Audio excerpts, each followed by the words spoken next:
In the headlines, court orders Attorney General of the Federation, the Independent National Electoral Commission to hold prosecution of suspended Adamawa resident Electoral Commissioner Yunusa Ari. World Bank says Nigeria's infrastructure needs to gulp $3 trillion. Federal government raises alarm over diphtheria disease outbreak, says everyone is at risk. And on the foreign scene, migrant boat from Senegal carrying 200 people missing off Canary Islands. Hello there, good evening and welcome to Trust News Update. I'm Abdullahi Ahmed.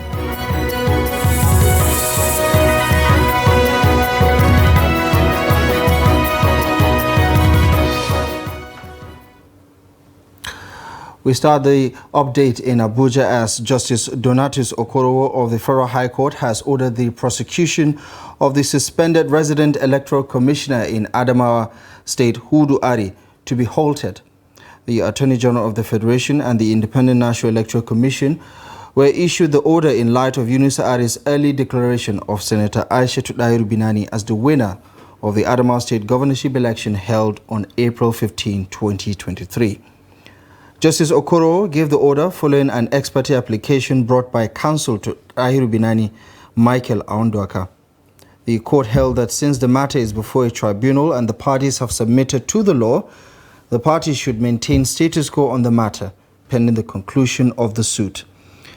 At the mention of the suit, counsel to the application brought before the court two applications, namely a motion seeking to interpret Section 144 of the Electoral Act of 2022 and an order seeking to maintain status quo in the matter pending the determination of the suit. Senator Dairu had earlier filed a suit before a sister court presided over by Justice Inyang Ekwo. The case was, however, dismissed following a notice of discontinuance filed by the applicants. Now, the federal government has filed an 8-count charge against former Minister of Aviation Stella Odua at a federal high court in Abuja, accusing her of falsely claiming to have lost her National Youth Service Corps certificate, among other allegations. The charge was filed on June 26, 2023, according to court documents. This comes amid controversy over alleged falsified documents claiming the former Anambra North Senator completed the mandatory one-year program. In one of the counts, the government says Odua's actions contravene Section 3, subsection 6 of the Miscellaneous Offences Act M17 of the revised edition of the Laws of the Federation of Nigeria 2007 and punishable under Section 3, subsection 1C of the same act. In another count, the federal government alleged Stella Odua forwarded a false affidavit and extract from Police Crime Diary stating that she lost her NYC certificate, adding that this led to her nomination as a cabinet minister and thereby committing an offense contrary to Section 39, subsection 2A and punishable under Section 39, subsection 2B of the same act. Now, the World Bank says meeting Nigeria's infrastructural needs will require $3 trillion by 2050, which in today's current rate will take Nigeria some 300 years to provide a minimum level of infrastructure needed for accelerating the development in the country. The bank stated this in its 2022 Public Expenditure Review report, as disclosed by Nigeria's Country Director, Africa Development Bank, at the 2023 Nigeria Employers Summit themed Trade and Non-Oil Exports, Changing the Narratives for Rapid National Development. Noel Sampson tells us more. With the discovery of crude oil in Nigeria, trade and non-oil exports suffered considerable neglect. Unfortunately, while Nigeria neglected its pre-independence economic mainstay, nations like Germany, Malaysia, Japan, China, Korea, and Taiwan, among others, ramped up their trade and non-oil exports, leading to their significant economic growth and stability. This, among others, was one of the focus areas of the summit. This summit offers a unique opportunity for us to be able to expand the employment net And that's what we stand for in NECA. We want to make sure that as much as possible, our youths no longer leave the shore of this country. If they have what to do here, they will not leave. If you look at what is happening today in Nigeria, if there's anything we need, it's non-oil export. And like we usually said, or our campaign in NEPC, in Nigeria Export Promotion Council, that we have to wake up. This is the time to wake up and imbibe what we call a non-oil export culture, because that's the only way we're going to survive as a nation. For us, it becomes very, very important, not only as an organization, but for us also, it's an enlightened self-interest for us to get government to refocus its attention to trade and non-oil exports, so that we can also augment the much-needed forex from trade and non-oil exports for the betterment of all of us. Stakeholders believe that changing the narrative in the level of infrastructure in Nigeria requires the country to mobilize the private sector for improved service delivery. Nigeria should mobilize the private sector for infrastructure development and service delivery. We also help reduce fiscal burden. And in this regard, I cannot overemphasize the urgency to prioritize energy sector investments. The world trade environment becomes more competitive, and nations become more nationalistic in their trade relations. It is important for us to look inwards and give priority to the maximization of our productive capacity and leverage on our comparative and competitive advantages. Considering that the crude oil generates about 90% of Nigeria's foreign exchange earning, which has been so for decades, this data provides an interesting perspective to not only the country's capacity to improve its foreign exchange earnings through non-oil exports, but also to improve the Nigerian economy in general. Also, given the above statistics, the vital role of the private sector in Nigeria's economic development cannot be overemphasized. Economic diversification is a key element of economic development in which a country moves to a more diverse production and trade structure. A lack of economic diversification is often associated with increased vulnerability to external shocks that can undermine prospects of long-term economic growth. Noel Samson, Trust TV News, Abuja. Now, no fewer than 8 persons, including an 8-month-old baby, were killed in Fare Lumber community of Vuang district of Jos South local government area of Plateau State. The incident is coming 2 days after an attack was launched in Sabon Gari community of Mangu local government area, where many lives were reportedly lost and houses burnt. According to the National Publicity Secretary of Birom Youth Molders, Ruang Tegwang, the attackers arrived the community at about 9:45 p.m. on Sunday, when many members of the community were asleep, adding that they came in a private vehicle and started shooting sporadically at the victims who were heading home after the day's activities. The leadership of Miyetti Allah Cattle Breeders Association of Nigeria, MACBAN, Plateau State Chapter, denied the allegation, adding that the group was not aware of any attack in the area. The police is yet to comment on this development. Still talking security matters, troops of Operation Safe Haven have recovered 5 fabricated AK-47 rifles and live ammunition from residents of some communities in Mangu local government area of Plateau State. The spokesperson of the operation, Captain James Oya, disclosed this in a statement released on Monday in Jos, the state capital. Oya says the commander of the operation, Major General Abdusalam Abubakar, led troops to carry out the operation, adding that the commander had temporarily relocated the base from Jos to Mangu following the recent killings at Sabon Gari community of the area. The spokesperson explained that the military, alongside other security personnel, had deployed to the affected communities while normalcy has been restored to the area.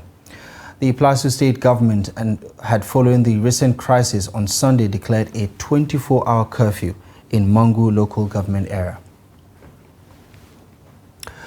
Elsewhere, following the wave of attacks by gunmen that resulted in the deaths of several individuals in Mangu local government area of Plateau State, the National Youth Service Corps has announced that the permanent orientation camp in Mangu will for the time being no longer serve as the venue for the orientation course for prospective corps members in the state. A statement from the Director of Press and Public Relations, Eddie Megwa, noted that the camping exercise will temporarily take place at Waye Foundation. The new venue is located by Bukeng Academy, Doidu in Jos local government area of Plateau State, and has been designated as the interim orientation camp of the NYSC. Eddie Megwa says all prospective corps members are by this information expected to report at the new orientation camp on the dates specified in their call-up letters. Now, the Bauchi State Police Command says its operatives have killed 2 suspected bandits terrorizing Ningi local government area of the state and an informant during a raid on their hideouts. The newly posted Commissioner of Police in the state, Awal Muhammad, gave the update on Monday during his maiden press briefing at the police headquarters in the state. Musa says security personnel have been mobilized to affected communities while the police continue to remain on the alert. He, however, did not disclose when the operation took place and the number of those arrested. Speaking on the notorious Sarasuka group in the state that has also been terrorizing residents across Bauchi, the police commissioner says all hands are on deck to curtail their nefarious activities. Muhammad promised that, quote, the police will continue to maintain and strengthen collaborative partnerships with sister security agencies and community stakeholders to ensure community security and to proactively deal with emerging security threats across Bauchi State. And in Adamawa State, the police command has arrested 4 suspects in connection with cattle rustling and kidnapping in Adamawa State. This was contained in a press release by the Police Public Relations Officer SP Suleiman Guroje on Monday. According to the statement, the command has recovered 2 AK-47 rifles, 73 cows, 343 sheep, 2 magazines loaded with 13 rounds of live ammunition and other items. The statement says the arrests were made by operatives of the Adamawa Police Command attached to Gombe Divisional Police Headquarters in collaboration with Crack Squad and members of the Hunters Group. It also explained that the suspects identified as Dahiru Bashiru, Tukur Salisu, Mohammed Bello and Babangida Ibrahim were apprehended while on their way to deliver the Russell cattle to their receivers. Now, the statement stated that it was during the interrogation that the suspects confessed to participating in cattle rustling and kidnapping activities in various areas of the state, including Zumo, Maigero villages in some local government area of the state, part of Gombe, Maiha, and Cameroon Republic. Now, the national chairman of the All Progressives Congress, APC, Senator Abdullahi Adamu, on Monday met with the state chairman of the party at the APC Secretariat in Abuja. Adamu said the meeting was summoned by the National Working Committee to discuss developments in the APC. He added that the meeting was essential to brief the state chairman on the forthcoming National Executive Committee meeting of the party, which will be attended by President Bola Tinubu and Vice President Kashim Shettima. The national chairman informed the state chairman that the NEC meeting was postponed due to the absence of President Tinubu, who traveled out of the country for the 63rd ordinary session of the Authority of Heads of State and Government of the Economic Community of West African States, ECOWAS. You're watching the news update on Trust TV. Still to come, we take a look at changing narratives and public perception around women. Details coming up after the break. Stay with us.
you are just joining us, this is the news update on Trust TV. Now, a recap of our top stories.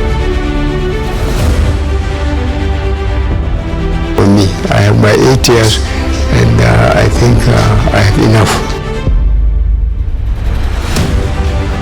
A challenge to serve in line with the oath I have taken today. Commander of the Board of Directors of the Nigerian Deposit Insurance Corporation and an end to poverty. Bauchi State residents are appealing to stakeholders in the oil sector to consider the plight of killing in Maraban Jama'a Okaru in Plateau State. I'm confident that I have what it takes to turn Nigeria around. Of FCT residents on the need to give Gen Z a proper orientation. When a country organizes a credible election, both the government and the opposition will work.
Welcome back to the news update on Trust TV. Thank you very much for staying with us. Here's a quick recap of our top stories at this hour. Court orders Attorney General of the Federation, the Independent National Electoral Commission, to hold prosecution of suspended Adama Rek Yunusa Ari. The World Bank says Nigeria needs 3 trillion naira to fix its infrastructure deficit.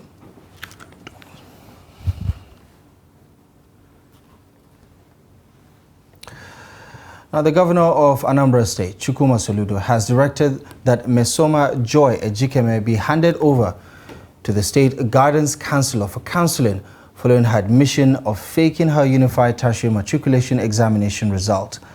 This was disclosed in a statement signed by the Public Relations Officer of Anambra State Ministry of Education, Naemeka Egwomo. He stated that in a letter to the principal of Anglican Girls Secondary School, Newi, Governor Charles Soludo further directed the immediate commencement of a psychological counseling and therapy sessions for Mesoma. The governor, in a letter signed by the Commissioner for Education, Ngozi Chuma Ude, also directed that Mesoma be handed over to a professor of clinical psychology. The directive is in line with one of the recommendations of the committee set up by the Anambra State government to investigate the matter following the parading of a fake result which elicited interest and generated controversy and misgivings to members of the public. In other news, the Ministry of Health has urged Nigerians to make conscious efforts to avoid contracting diphtheria, a disease the ministry says everyone is at risk of being infected with. The ministry's Health Promotion Department on Monday issued a health advisory asking Nigerians to be cautious and protect themselves. The department stated that the disease, a life-threatening infection caused by a bacteria, is easily transmitted from person to person through coughing, sneezing, and contact with open sore, blisters, wounds on the skin. The ministry advisory therefore cautioned Nigerians that, quote, everyone is at risk of getting infected with diphtheria. especially children under the age of 5 and adults above the age of 60.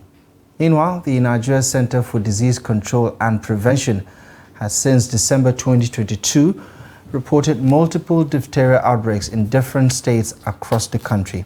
However, as of June 30th, 2023, NSCDC says it confirmed 798 diphtheria cases from 33 local government areas in 8 states of the Federation, including the Federal Capital Territory. The center added that so far a total of 80 deaths were recorded from the confirmed cases.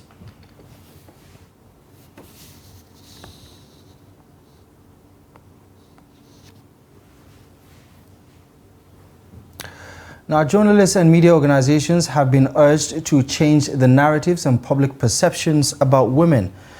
Beatrice Eyong, the United Nations Women Country Representative in Nigeria, and ECOWAS stressed the importance of media and changing the women narratives in order to achieve gender equality and women development for sustainable development goals in the country. Abbas Dalibi has more. Eyong speaks during Report Her Awards in Lagos. Report Her Awards, a gender balance reportage award, is an initiative of Women Radio in partnership with Wole Soyinka Center for Investigative Journalism with the support from UN Women and Canadian government. Beatrice Eyong emphasized the role of journalists and media organizations for women development in Nigeria and Africa as whole. Our main issue is the fact that we have about 50% of our people not being able to participate in development. And this actually is one of the reasons we have feminization of poverty, feminization of morbidity, feminization of mortality, and the non-achievement of the Sustainable Development Goals. The media can make or mar. The media has the power and capacity to change the perception, the way people look at women, the way people treat women, the way women are appointed. It can stem from the way the media is reporting about women. Chuan Okewale Sonaya, Chief Executive Officer of Women Radio, commended journalists and media professionals for their works and also demand accountability towards making Nigeria a gender-sensitive country. With your dedication to shaping narratives, challenging norms, and demanding accountability, you help make Nigeria a wonderful and good place for women. We thank you, the media. Each story told shaped the narratives and created an impact on female reportage. We recognize your invaluable contributions to journalism, to women's inclusion, and to the development of our dear nation, Nigeria. Also, the Director General Nigerian Broadcasting Commission, Balarabe Ilela, said the commission is passionate about gender balance in reportage. For us at the NBC, this is an impressive and commendable initiation that will spur broadcasters to take the call for inclusive and gender-balanced reportage. Distinguished guests, ladies and gentlemen that are here, you are aware that the NBC is at forefront of protecting the dignity of women as provided in various places in the Nigeria Broadcasting Code, particularly Section 310. We believe women must be empowered to be part of all decisions and developmental process of our dear nation. Therefore, this initiation of reward journalists who will excel in gender-balanced coverage is a welcome development. Winners of different categories were awarded and celebrated as journalists and media organizations are urged to do more in promoting women-related stories in Nigeria. Abbas Ibrahim Dalibi, Trust TV, Lagos.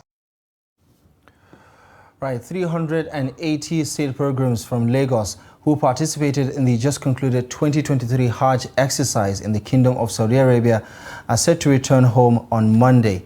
The pilgrims who departed the King Abdulaziz International Airport in Jeddah aboard a Flynas airline at 11:30 a.m. in Saudi Arabian time are expected to land safely at the Murtala Muhammad International Airport by 3:30 p.m. Nigerian time.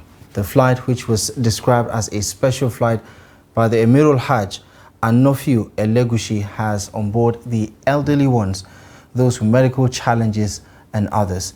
They include 185 males, 195 females, led by Abdulwahid Shonibare, a member of the State Muslim Programs Welfare Board in Lagos, representing the Ikeja division. Elegushi also admonished the returning pilgrims to allow the exemplary conduct they exhibited while in the Holy Land to reflect in their dealings with others in every human endeavor when they return back home, so that people can find them worthy of emulation. He appealed to the pilgrims yet to be airlifted back home to exercise patience, as necessary plans have been put in place to ensure that everyone is airlifted back to Nigeria within the shortest time possible. And on the international scene, 3 refugee boats with no fewer than 300 people on board went missing in the sea between Africa and Spain's Canary Islands. This is according to Helena Meleno of the Spanish aid organization Caminando Frontiers.